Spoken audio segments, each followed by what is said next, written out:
Bonjour, je suis Rehab El-Mashkouri du collège El Ayyoubi 2. Dans le cadre des études des phénomènes géologiques de la tectonique des plaques, on a étudié dans la matière d'SVT avec Monsieur Hissine les séismes et les volcans. Et cette vidéo était montée par des programmes qu'on a étudiés dans la matière d'informatique avec Monsieur Hicham.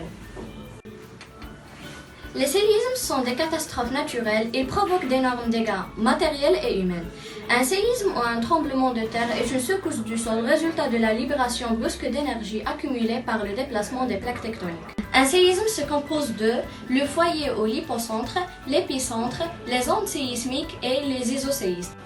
Les séismes se mesurent par deux échelles, Mercalli et Richter.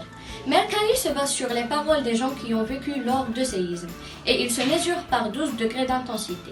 Richter se base sur les sismographes qui enregistrent les sismogrammes et il se mesure par 9 degrés d'intensité.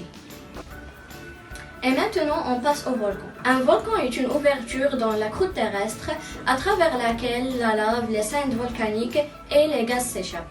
Sur la Terre, il y a environ 1300 volcans actifs répartis à la limite des plaques lithosphériques dans des zones dites marges actives. Un volcan se compose de une chambre magmatique qui contient le magma, une cheminée ou plusieurs reliant la surface terrestre, la chambre magmatique, un cône volcanique et un cratère volcanique par lequel il y a les matériaux volcaniques. Maintenant, on passe à l'expérience suivante. Après qu'on a constitué quelques maquettes des volcans, et pour cette expérience, on a besoin un peu de vinaigre et bicarbonate de sodium. On met un peu de vinaigre